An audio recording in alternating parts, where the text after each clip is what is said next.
Medieval Archives Podcast, Lesson 82.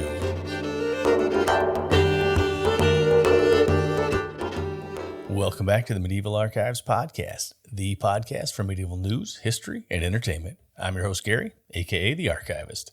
Now, in today's lessons, we're going to discuss Vikings. With the success of the History Channel's show Vikings, there are a few Vikings that most people already know about. Ragnar Lothbrok, his sons Bjorn Ironsides, and Ivar the Boneless. On a previous episode, number 48, we talked about Sven Forkbeard, the first Viking king of England. Now, those few don't even cover all the amazing Vikings, not to mention the Viking women. So in this episode, we're going to look at a few Vikings that you may not have heard of, or maybe don't know much about. And one of them should be taught in every school in America and Europe. Now, Vikings are portrayed as bloodthirsty killers who pillage and plunder. They were also adventuring explorers who discovered new lands, and some even set aside their Viking ways to adapt in the new societies. So we'll look at the Viking Age, when it started, when it ended, and examine the Vikings that are relegated to the footnotes in history. Men that sacrificed their safety and life, not only for wealth and power, but to help their society as well. Now, before we jump into Vikings, I just want to say thanks for the couple of donations that came in since the last episode. It's greatly appreciated. If you'd like to donate, head over to medievalarchives.com/donate, and anything is appreciated, and it all helps keep the show ad-free. Now, if you have questions or comments, or if you have a topic that you're dying to hear on the show, send those over to podcast@medievalarchives.com. Now, in regards to the show topics, I'm going to talk a little bit more about that at the end of this episode. So if you're a teacher, or if you're like most of us now, and you're a part-time or full-time homeschooling parent, you're going to want to listen in. Stay tuned after the episode. Now, the show notes for this lessons are at medievalarchives.com/82. So the swords are sharp and the long ships are ready to sail. So let's take a look at some Vikings. First, let's look at what's considered the Viking Age. The Viking Age is a period in medieval history when Norsemen, people mostly from Norway, Sweden, Denmark, and later Iceland, were referred to as Vikings. And they set out on a large-scale raiding and conquest throughout Europe. They have different names in the chronicles. The English called them Danes. In France, they were called Normanni or Northmen. And in Germany, they were the Ascomanni. The Viking Age starts in 793. Now, that's the date for the first recorded attack by the Vikings in Europe. The Vikings attacked the monastery at Lindisfarne. The Anglo-Saxon Chronicle records the first sighting of Vikings this way. AD 793. This year came dreadful forewarnings over the land of the Northumbrians, terrifying the people most woefully. These were immense sheets of light rushing through the air and whirlwinds and fiery dragons flying across the firmament. These tremendous tokens were soon followed by a great famine, and not long after, on the 6th day before the Ides of January in the same year, the harrowing inroads of heathen men made lamentable havoc on the Church of God in the Holy Island by rapine and slaughter. Bishop Higbald of Lindisfarne wrote to Alcuin of York, one of the leading scholars and theologians of the time, about the attack. Now, when the attack occurred in 793, Alcuin was living in Charlemagne's court as an advisor and a teacher. Now, the letter from Higbald to Alcuin didn't survive, but Alcuin's reply did. In it, he lamented the attack and gave his opinion on the cause of the raids. He wrote, "When I was with you, the closeness of your love would give me great joy. In contrast, now that I am away from you, the distress of your suffering fills me daily with deep grief. When heathens desecrate God's sanctuaries and poured the blood of saints within the campus of the altar, destroyed the house of our hope, trampled the bodies of saints in God's temple like animal dung in the streets." Alcuin continues with his thoughts on why the raid took place. "What security is there for the churches of Britain if St. Cuthbert, with so great of a throng of saints, will not defend his own? Either this is the beginning of greater grief, or the sins of those who live there have brought it upon themselves." Simeon of Durham, an English monk and historian, described the attack, and he wrote, "They came to the church of Lindisfarne, laid everything waste with grievous plunder, trampled the holy place with polluted steps, dug up the altars, and seized all the treasures of the holy church. They killed some of the brothers, took some away with them in fetters. Many they drove out naked and loaded with insults. Some they drowned in the sea. 793 wasn't the first time Vikings arrived in England, though. In 789, 3 ships landed in Wessex and killed the king's messenger. 793 is the first major raid, and since it was a raid on a holy site, it was a shocking event. The Vikings paid no heed to the religious men and slaughtered them for the treasure that they held. To be fair, the Vikings really had no way of knowing the monks were religious men. The Vikings had their own gods and religion anyhow, so I doubt they would have cared even if they did know. What the Vikings discovered, though, was the monks held great treasure and they were unable to fight back. Raids on the monasteries and churches would continue throughout the Viking Age. As Alcuin noted in his letter, it was the beginning of a greater grief. The raid on Lindisfarne in 793 kicked off almost 300 years of Viking raids, conquest, and influence in Europe and beyond. The Vikings were seafaring people, and the unique design of their longships let them access Europe through its river system. They sailed into Rus, which is present-day northwest Russia. They made it all the way down to the Black Sea, and as we discussed in episode 80, a large group of Vikings became the first Varangian guards, the personal bodyguards of the Byzantine emperor. Vikings sailed west to Iceland and Greenland, and some sailed south around Spain into the Mediterranean Sea, exploring North Africa, the Middle East, and Italy. I can only imagine what a Viking from the frozen tundra of Sweden or Norway thought the first time he saw the vast, hot desert in northern Africa. The different landscape and animals alone would just be amazing to see. Now, one Viking that we're going to talk about even made it to North America long before Christopher Columbus. Vikings are usually portrayed as savages, plundering the more sophisticated societies they encounter. While it's true they were bold and fierce warriors, they also established important trade routes in Europe and were fearless explorers. The Vikings were kings in their own right, king of Sweden, Norway, Denmark, but some Vikings even became high-ranking nobles in European society. During the Viking Age, there were several Viking kings of England. We talked earlier, Sven Forkbeard, and then his son Canute the Great are perhaps the most recognizable. Now, one king of England, while technically not a Viking, has strong Viking blood in his family, and we'll cover him later in this episode. The Viking Age ended the way it started, by the sword. The date given for the end of the Viking Age is 1066, the year England defeated the last Viking king, and a pivotal year in English history as well. So that's a brief overview of the Viking Age. So now let's take a look at some of the men that shaped the Viking Age and left an impact on Europe and the world. And before we start, the Vikings have some of the best names around. I'm sure you get the guys like Harold Fairhair or Sigtryg Silkbeard, but there's also Olaf the Stout, Forkbeard, Bluetooth, Thorfinn Skullsplitter, Ivar the Boneless, Bjorn Ironsides. I mean, these are some intimidating names, and the first Viking on our list holds such a name. Eirik Haraldsson, better known as Eirik Bloodaxe, great name, was the king of Norway from 931 to 933, and the king of Northumbria twice, from 947 to 948, and then again in 952 to 954. How he obtained his name Bloodaxe is still debated. Some think it was given to him due to his reputation as a violent Viking raider, while others attribute it to his slaying of his half-brothers in a struggle to gain control over Norway. Now, whichever is correct, it's certain he was a hardened killer who deserved the name. Eirik was the son of Harold Fairhair, who ruled Norway from 872 to 930. And Eirik was raised by a Viking military commander. The Heimskringla, an Old Norse saga of kings, states that at the age of 12, Eirik was possessed with strength and valor and embarked on a career at sea as a pirate. Now, Eirik spent 8 years at sea raiding the Baltic coast, Denmark, Germany, Scotland, Wales, Iceland, France, and one of the sagas even states that he sailed into Russia. Now, in the sagas, he's described as a large and handsome man, strong and of great prowess, a great and victorious warrior, but also violent of disposition, cruel and gruff. Now, Eirik married, or at least he lived with a woman named Gunhild, and it's believed she is the same Gunhild known as the Mother of Kings. Eirik and Gunhild had 8 children together, 3 of who went on to rule Norway.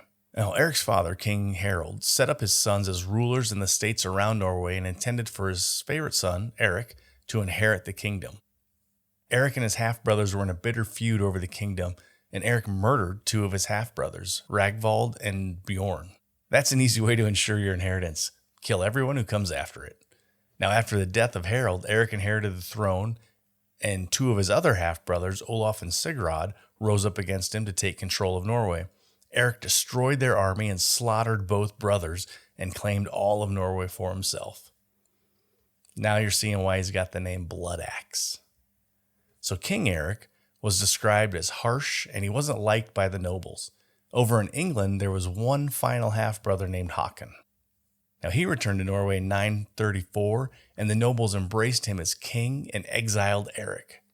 Now Eric's brother was called Håkon the Good, a much different description from his brother Blood Axe.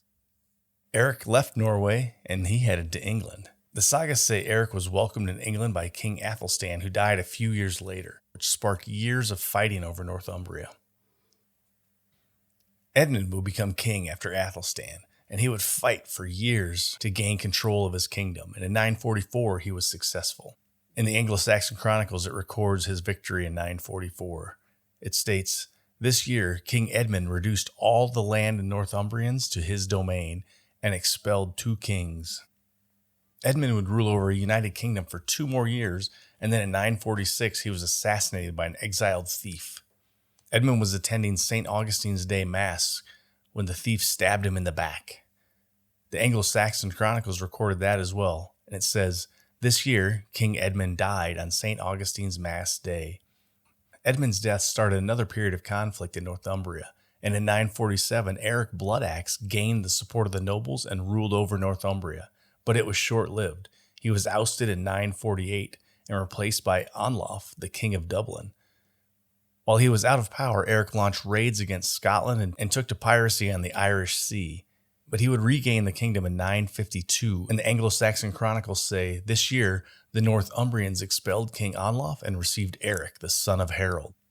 But the next entry in the Chronicles from 954 reads, "This year the Northumbrians expelled Eirik, and King Edred took the government of the Northumbrians." Now, Northumbria wasn't happy with any leader. They kept switching them around. King Edred had better success, and Eirik wouldn't get the chance to regain the kingdom. That same year, 954, Eirik Blood Axe died. The Chronicles and the Sagas contradict each other on how he died. He was either assassinated by a man named Maccus, and it's believed that Maccus was the son of King Olaf, a rival to Eirik. The other account says he was killed in battle. A history written by Roger of Wendover notes, "King Eirik was treacherously killed by Earl Maccus in a certain lonely place which is called Stainmore." Now, Eirik is remembered in the Sagas as a larger-than-life Viking hero with many short-term successes, but an unpopular leader. With a name like Blood Axe, it's easy to see why. From Eirik Blood Axe, we're jumping to another Eirik, Eirik Thordvaldson. Now, he's better known to history as Eirik the Red. As his name suggests, he's the son of Thorvald. Thorvald has a good history too. He was a great Viking living in Norway. He had a few disagreements in Norway, and he was exiled for murder. Now, Thorvald took his family and moved to Iceland. Eirik the Red, who was born in 950, and he was 10 when Thorvald took him to Iceland. Now, there isn't much written about Eirik's early years. It's noted that he married and had 4 children, 3 boys and a girl. Now, one of his sons converted to Christianity and tried to convert Eirik with no luck. Eirik remained a loyal follower of the Norse religion until his death. His wife, however, converted to Christianity and established the first church in Greenland. We'll talk a little bit more about Eirik's children in the next segment. Now, Eirik was given the name the Red due to his red hair and beard, and due to his fiery temper, which ultimately puts him on this list.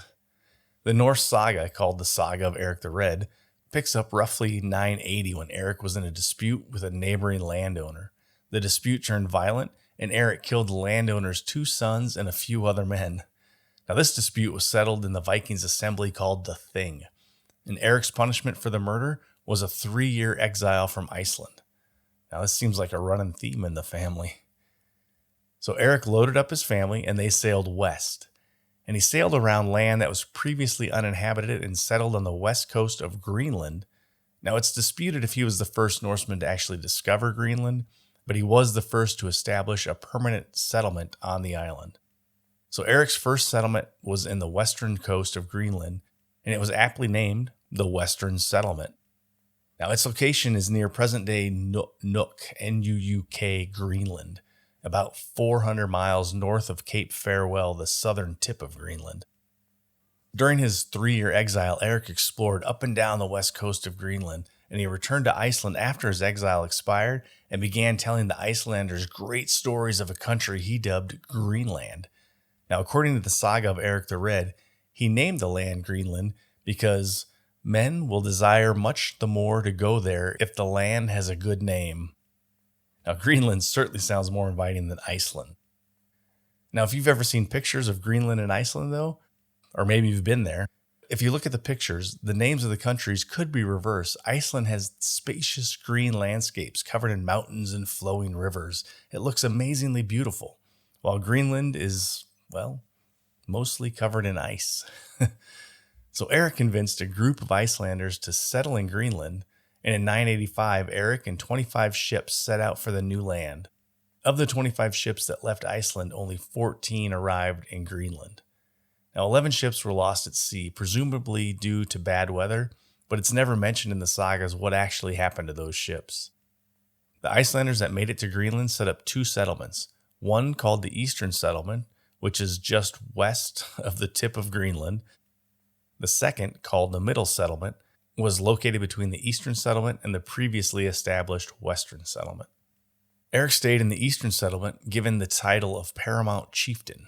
Now, the Eastern Settlement was the most successful of the time, and at its height had over 5,000 settlers living in the Eastern Settlement. As word of the success spread to Iceland and Norway, more immigrants began to arrive.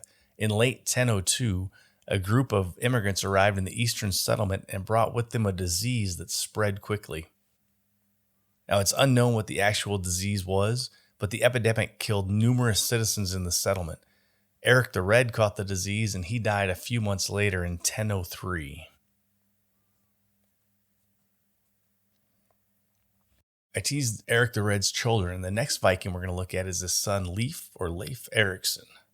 Now, there's a couple of ways to pronounce his name. Growing up, I went to school with a kid who spelled it the same way and pronounced it Leif. And there's the American actor Leif Garrett. I've always used Leif, so that's just what's going to naturally come out when I'm talking. With that little bit out of the way, let's see what Leif Erikson accomplished to make our list. Leif was the son of Eirik the Red, born in Iceland to Eirik and his wife in either 970 or 980. Leif wasn't much different than his father Eirik or his grandfather Thorvald.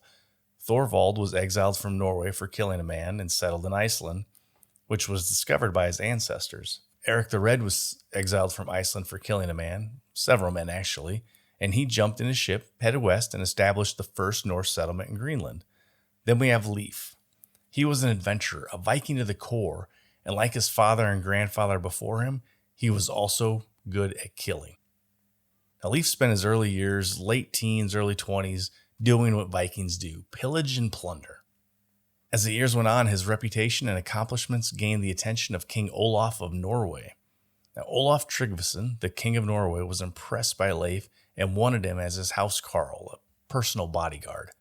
Leif accepted and set sail for Norway in 999 to serve King Olaf, only he got sidetracked. On the voyage from Greenland to Norway, Leif's ship was blown off course, and he landed in the Hebrides Islands off the coast of Scotland. Now, Leif spent the summer in the Hebrides before continuing on to Norway. While he was there, he met a local girl, fell in love, and together they had a son. Other than that, his time on the islands is pretty uneventful, so why bring it up? It helps highlight his adventurous spirit. He's on the way to serve the king of Norway. He ends up in a new place, and instead of setting off to serve the king, he takes his time to explore, see what the area has to offer, and spends the summer there. Now, this spirit of adventure will serve him well in the coming years, and it's one of the reasons we still remember him today. King Olaf of Norway was a devout Christian, and he wanted to spread the word to others. Now, Olaf's conversion is an interesting one. Before he was king, Olaf was out raiding in the 980s, and he visited a seer, a fortune teller to see what the future held. According to the Saga of King Olaf, the seer told him this: "Thou wilt become a renowned king and do celebrated deeds. Many men wilt thou bring to the faith and baptism, and both to thy own and others' good. And that thou mayst have no doubt of the truth of this answer, listen to these tokens. When thou comest to thy ship, many of the people will conspire against thee, and then a battle will follow, in which many of the men will fall, and thou wilt be wounded almost to the death, and carried upon a shield to thy ship. Yet after 7 days thou shalt be well of thy wounds, and immediately thou shalt let thyself be baptized." After meeting the seer, mutineers on Olaf's ship attacked him. He fought them off but was severely wounded. After his recovery, he immediately converted to Christianity, and he would become the king of Norway in 995. While in the service of King Olaf, Leif converted to Christianity. King Olaf dispatched Leif to return to Greenland and introduce the Christian religion to the citizens. Now this is where the real adventure begins. Earlier we said Leif's grandfather settled in Iceland. He went there because his family discovered the country. It was Leif's great-great-uncle who discovered Iceland. And we discussed Leif's father, Eirik the Red. While probably didn't discover Greenland, he set up the first Norse settlement on the island. Leif was like his father in more ways than one. While he was a skilled warrior, he would also settle a new land. The new land Leif would discover is North America, beating Columbus by over 500 years. Now there are two accounts of Leif's voyage. The first comes from the Saga of the Greenlanders. It says Leif heard the exploits of an explorer, Bjarni Helfersson. Now Bjarni was sailing to visit his father in Greenland and was blown off course. He said he reached a wooded area that didn't match any description of Greenland and didn't go ashore. When Bjarni finally made it to Greenland, he told his story and Leif was inspired to find the wooded land. The other account is from the Saga of Eirik the Red. This one deals with Leif's mission from King Olaf. The saga says Leif was sailing back to Greenland from Norway and was blown off course. While sailing west past Greenland, Leif landed in North America. Both accounts have their merits. Leif was an adventurer at heart, and hearing Bjarni's story may have excited him enough to discover the new land, or at least set out. But we also know that he was blown off course on the way to Norway, so that version isn't completely off either. Whichever version is correct, both sagas agree on what happened after Leif discovered North America. Leif established a settlement and explored the surrounding area. An area covered in grapevines was discovered, and Leif called the new land Vinland. Leif returned to Greenland with a ship full of timber and a second boat full of grapes. The Saga of the Greenlanders describes Leif's voyage and discoveries, saying, "Now prepared they their ship and sailed out to the sea when they were ready, and then found that the first land which Bjarni had found last. There sailed they to the land and cast anchor and put off boats and went ashore and saw no grass. Great icebergs were all over the country, but like a plain of flat stones was all from the sea to the mountains, and it appeared to them that this land had no good qualities. Then said Leif, We have not done like Bjarni about this land, that we have not been upon it. Now will I give the land a name, and I will call it Hulloland. Then went they on board, and after they sailed out to sea and found another land, they sailed again to the land and cast anchor, and then put off boats and went to shore. This land was flat and covered with wood, and white sands were far around where they went, and the shore was low. Then said Leif, This land shall be named after its qualities and called Markland.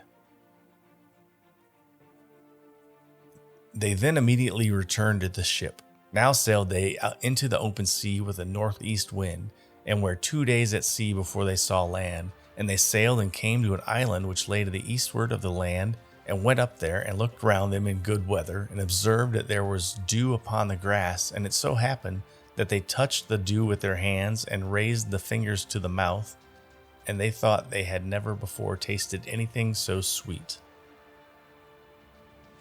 After that they went to the ship and sailed into a sound, which lay between the island and a ness, which ran out to the eastward of the land, and then they steered westward past the ness. It was very shallow at ebb tide, and their ship stood up, so that it was far to see from the ship to the water. But so much did they desire to land, that they did not give themselves time to wait until the water again rose under the ship, but ran at once on shore, at a place where a river flows out of a lake, but so soon as the water rose up under the ship, they took the boats and rowed the ship and floated in the river, and thence into the lake, and there cast anchor and brought up from the ship their skin cots and made their booths. After this took they counsel and formed the resolution of remaining there for the winter and built large houses. There was no want of salmon in the river or the lake, and larger salmon than they had ever seen before. The nature of the country was, as they thought, so good that cattle would not require house feeding in winter, for there came no frost in winter, and little did the grass wither there. Day and night were made more equal than in Greenland or Iceland, for on the shortest day was the sun above the horizon from 7:30 in the forenoon till 4:30 in the afternoon. But when they had done with their house building, Leif said to his comrades, "Now will I divide our men into 2 parts and have the land explored, and the half of the men shall remain at home at the house while the other half explore the land, but however, not go further than they can come home in the evening, and they should not separate." Now they did so for a time, and Leif changed about so that one day he went with them, and the other remained at home in the house. Leif was a great and strong man, grave and well favored, therewith sensible and moderate in all things. It happened one evening that a man of the party was missing, and it was Tyrker the German. This took Leif much to heart, for Tyrker had long been with his father and him, and loved Leif much in his childhood. Leif now took his people severely to task and prepared to search for Tyrker, and took 12 men with him. But when he had gotten a short way from the house, then came Tyrker towards them and was joyfully received. Leif soon saw that his foster father was not in his right senses. Tyrker had a high forehead and unsteady eyes, was freckled in the face, small and mean in stature. Then Leif said to him, "Why weren't thou so late, my foster?" and separated from the party. He now spoke first a long time in German, and rolled his eyes about in different sides, and twisted his mouth, but they did not understand what he said. After a time he spoke Norse. "I have not been much farther off, but still have I something to tell you. I found vines and grapes." "But is that true, my foster?" asked Leif. "Surely it is true," replied he, "for I was bred up in a land where there is no want for either vines or grapes." Leif gave the land a name after its quality and called it Vinland.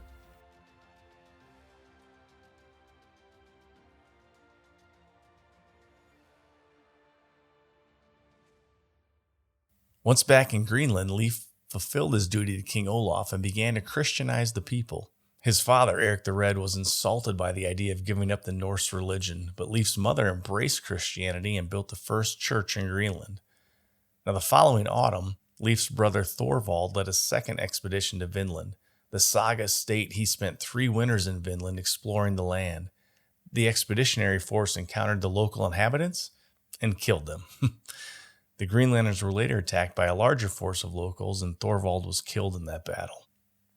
A third expedition was led by Leif's remaining brother and sister Thorstein and Freydis. Now, Thorstein's ship was blown off course, and he spent the summer sailing the Atlantic looking for the land. Thorstein ended up back in Greenland, and he died of an unknown disease that winter. Freydis and her group made it to Vinland, and during the winter there was a quarrel with a couple of Icelanders, and they were banished from the main camp. Freydis went to the men to trade ships so that she could return to Greenland, as they wanted to stay in Vinland, and the men agreed to the trade. Now, when she returned to her camp, she told her husband something completely different. She told her husband Thorvald that the men had insulted her and hit her, and then she continued telling lies until her husband agreed to avenge her honor. Now, her husband Thorvald and his men attacked and killed the others in their sleep and tied up their women, and Freydis ordered the women killed as well, but her husband wouldn't do it. So Freydis took an axe and killed the women herself, and she told the men with her not to speak a word of it or she'd kill them too. In the spring, Freydis and her party returned to Greenland, and she paid her returning crew well so that they would keep her secret. Leif grew suspicious of Freydis and tortured 3 of her men until they told him the truth. Now, Leif was furious with his sister, but decided not to punish her, saying that higher powers would cause Freydis to suffer for her crimes. When the other Greenlanders heard of Freydis' crime, they shunned her and her children. Now, the third expedition to Vinland was the last one recorded by the Sagas. It's believed there were trips to Markland for timber, but there wouldn't be another voyage to Vinland for over 100 years. In 1121, an Icelandic bishop set out to find Vinland, and he was never heard from again. There's no reason given in any of the sagas as to why more expeditions didn't return to Vinland. It's like the moon landings, it just stopped, and no one really knows why.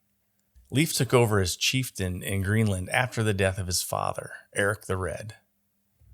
The exact date of Leif's death is unknown. It's believed he died somewhere between 1019 and 1025. The sagas don't record his death. Leif passed on his chieftaincy to his son Thorkel, and that's where the lineage ends. No other record exists of Leif's family after Thorkel. There are controversies regarding Leif and Vinland. Now, most of the controversies revolve around the name of Vinland, and if it was one place or actually numerous places. Some suggest that Vinland was a generic term for any land west of Greenland. One way to end any doubt is to find where Leif landed his ship and set up a settlement. And in 1914, historian William Munn suggested that Leif settled in Lancey Meadows in Newfoundland, Canada. Now, in 1960, explorers and archaeologists Helgi and Ann Ingstad discovered a small Norse settlement in Lancey Meadows. Work conducted over the years and carbon dating placed that settlement to the year 1000, the same time that Leif would have made his voyage and his discovery. Now, one question that comes up a lot is why does Christopher Columbus get all the credit for discovering America when Leif landed on North American soil 500 years before Columbus? Well, there's no definitive answer, but the best explanation comes down to legacy. When Leif and his Vikings came to America, they didn't establish a lasting settlement or any trade routes. They came to North America, they set up a settlement, and for the most part, they avoided the locals, and when they saw the locals, they ended up killing them all.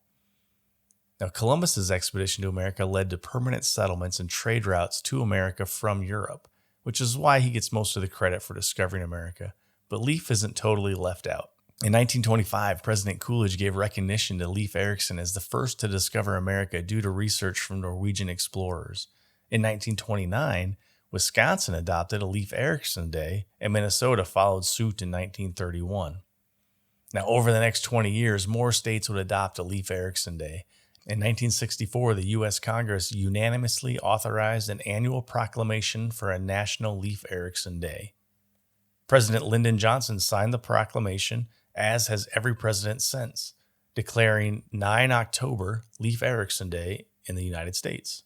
It's said there's no significance to the date of 9 October, and that date doesn't hold any importance to Leif Erikson's discovery of North America. I find it interesting to note, though, Columbus Day, which was officially established in the United States in 1934, is on 12 October, and Leif Erikson Day is 3 days prior on 9 October. Are they trying to say that Erikson did it first, so his day should be first? I don't know, probably not. I thought those close dates were pretty interesting. All right, let's move on from the man who discovered North America to another great Viking on our list, and his name is Robert. What? That doesn't sound like a great Viking name. Where's Blood Axe or Stout or Skull Splitter? Well, Robert didn't start out with that name. His given name is Rollo. At least the Latinized version is Rollo. And if you're a fan of the History Channel show Vikings, then the name Rollo is pretty familiar. In the series, Rollo, played by Clive Standen, is the brother of Ragnar Lothbrok and is inspired by the real-life Rollo. As TV shows go, some things are embellished and some things are left out. But how did a Viking named Rollo end up with a name like Robert, and why is he important? Well, let's find out. Rollo was born in the mid-9th century, somewhere in the 850s, 860s. What is still disputed is if Rollo is from Denmark or from Norway. Now, his official biography, written by Dudo of San Quentin, the town in France, not the prison, states he is from Denmark, and his grandson who commissioned the biography is known as Robert the Dane. But on the other hand, an 11th century monk, Geoffrey Malaterra, wrote, Rollo sailed boldly from Norway with his fleet to the Christian coast. Now, that doesn't necessarily make him Norwegian, but English chronicler William of Malmesbury wrote, Rollo was born of noble lineage among the Norwegians. In the grand scheme of things, it doesn't really matter, unless you're from one of those countries and want to claim Rollo as one of your own. Now, we know he is a Viking warrior, and he isn't related to Ragnar Lothbrok, despite what the History Channel says. Nothing is written of Rollo's early years, The first mention of him is in 876 when he captured Rouen, France. Now, in November of 885, Rollo led an army of Vikings consisting of 100 Viking ships and 10,000 Vikings, and they laid siege on Paris. The siege lasted a year, with the Vikings unable to breach the walls of the city. Many of the Vikings, including Rollo, carried out raids across the country during this year-long siege just to break up the monotony. Now, on one of these raids, Rollo and his men took Bayeux, France. Now, while in Bayeux, he spotted a beautiful woman and took her as well. That woman was called Papa, and she was the daughter of the Count of Rennes. Papa would give birth to Rollo's son William Longsword and a daughter called Adele. After a year-long siege on Paris, Count Odo was finally successful in pleading with King Charles the Fat to send the army. Charles agreed, and Odo returned to Paris in October of 886 with the king and an army. King Charles and his armies could have defeated the Vikings and sent them on their way, but Charles had different plans. He offered a deal to end the siege on Paris. Charles would grant Rollo and his men access to sail past Paris and then go sack the cities in Burgundy, a region in open revolt against the king. Rollo agreed to the terms, and he took his Vikings to Burgundy. Now, when Rollo sailed home the following spring, King Charles gave him 700 pounds of silver. Now, whether this was payment for leaving France, attacking Burgundy, or both, it isn't recorded. But the lesson learned by Rollo was clear. Win or lose, the Franks are willing to part with their money. In 911, Rollo laid siege to the city of Chartres in western France. Now, the Frankish cavalry was led by King Charles the Simple, who was now king and the cousin of Charles the Fat, who died in 888. As the Frankish cavalry charged, Rollo and his men were unable to board their ships and escape. So Rollo decided to make a defensive wall out of the livestock in his ships. So the Vikings slaughtered all of the livestock and built a wall of dead animals. It's recorded the Frankish horses stopped due to the smell and sound of the dead and dying Viking livestock. I bet that was a gruesome sight. Hundreds of dying sheep, goats, pigs, and chickens, all thrown into a makeshift wall to hold off the advancing Franks. King Charles took that opportunity to open negotiations with Rollo. Here's the interesting bit. Rollo was clearly defeated, yet King Charles was looking to make peace with him and the Vikings. Now, one thing the Franks learned about the Vikings is they keep coming and coming. Rollo was defeated, but Charles knew Rollo and his men would be back. They were defeated at Paris, but kept coming back. And when they were victorious in other parts of France, they also kept coming back. Win or lose, the Vikings were relentless warriors, and when they found a target filled with gold and riches, they kept attacking. King Charles was tired of the constant invasions, and he had revolts within his own kingdom to deal with, which is why he chose to negotiate with Rollo. The Treaty of Saint-Clair-sur-Epte led to the following agreements. King Charles granted Rollo all the land from the Epte River to the sea. The land grant is the formation of the Duchy of Normandy in France. Now, it was called Normandy after the Vikings, who the Franks called Normanni. Now, for Rollo's part, he guaranteed King Charles his loyalty and swore to protect the kingdom from other invaders, including Vikings. Now, the final clause of the treaty, the Vikings needed to convert to Christianity. They agreed, and Rollo also agreed to be baptized and to marry Gisela, the daughter of Charles.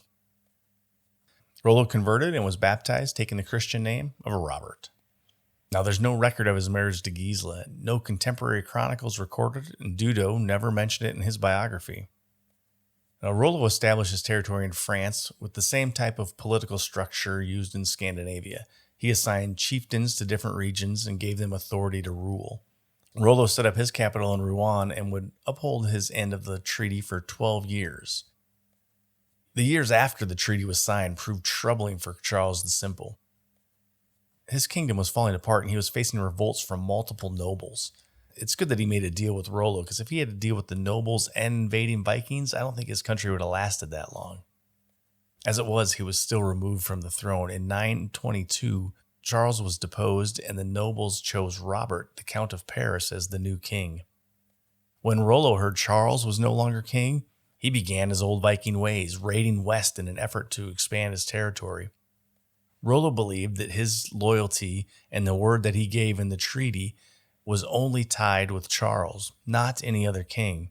The new king wanted to make a deal, He would have to meet with Rollo and negotiate the terms.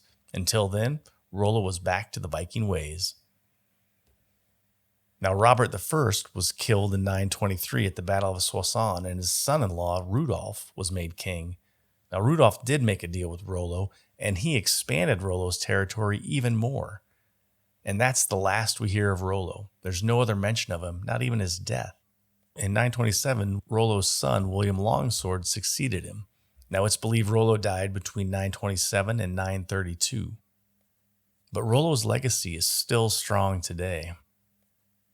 While Rollo established the Duchy of Normandy, it's incorrect to call him the Duke of Normandy. In fact, he never used a title. His son William and his grandson Robert used the title the Count of Rouen. The first official Duke of Normandy is Robert II the Good, the great-grandson of Rollo. Now here's where genealogy kicks in and things start getting really interesting. We talked about the two Viking kings of England, Sven and Canute. Now the great-great-great-grandson of Rollo is a man named William, the Duke of Normandy. Now history has a couple of names for him, William the Bastard and William the Conqueror. While William the Conqueror wasn't a true Viking, he has Viking blood running through his veins. Maybe that's why he was able to defeat the English in 1066 and rule the kingdom. Now, Rollo's descendants ruled Normandy until 1204 when King John the Softsword lost the territory in the Normandy campaigns to King Philip Augustus of France. Another interesting note on Rollo's family tree, Rollo is the 32nd great-grandfather of the sitting Queen of England, Elizabeth II.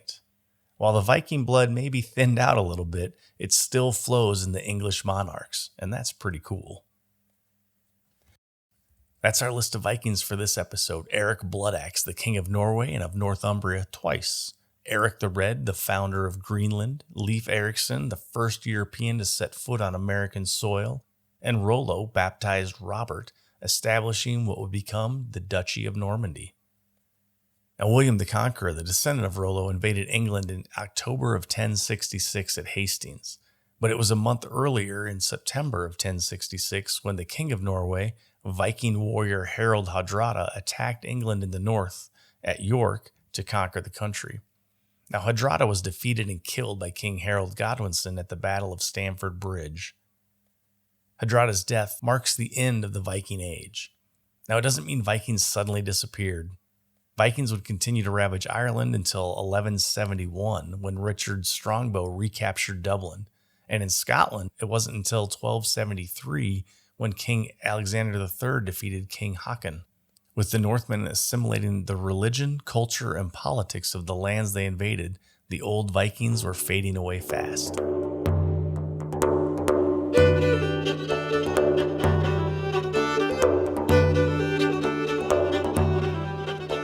I mentioned at the beginning an update on the show topics. Now, if you're like me and most of the country, at least in the United States, you're a full-time worker and now you're a full-time homeschooler. Now, my kids are back in school, but they're only back 2 days a week and do remote learning the other 3 days. So if you're in need of extra material to keep your kids occupied, let me know. If there's different topics that you want recorded, just send it over. I have a few books out that are good for all school ages. They have questions and answers, fill-in-the-blank questions, essay question ideas, and you can find all those at medievalarchives.com/Amazon. If you're a teacher, if you need multiple copies of those, send me an email and we can get multiple copies out. Good luck with your schooling. I know it's tough on us, so I'm sure it's tough on you. It's going to be an interesting fall for sure, but I'll keep the podcast episodes coming out. So that's going to end our look at some of the lesser-known Vikings of the Viking Age. Now, you can find the list in the show notes at medievalarchives.com/82. And if you want a good book on the Vikings, there are 2 that I can recommend, and you can get them on Audible. Both are simply called The Vikings. The first is by Kenneth Harrell, and it's part of the Great Courses series. Now, it's over 17 hours, and it covers the Viking Age and Vikings in depth. The other is by Neil Oliver. It's 12 hours and is an excellent choice. You can get your free audio copy of either of those books on Audible by going to medievalarchives.com/freebook. You have to sign up for the free trial, but you can cancel at any time, and the book is yours to keep free forever. Audible's a great service, and they just rolled out a new pricing structure that makes it cheaper than ever. If you're enjoying the podcast, the easiest way to support it is to tell your friends. If you're listening on your smartphone, you just send them a link right now.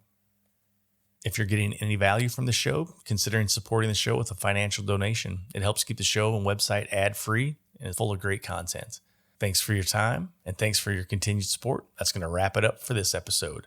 Thanks again for subscribing and listening to the Medieval Archives podcast, illuminating the Dark Ages for the digital world.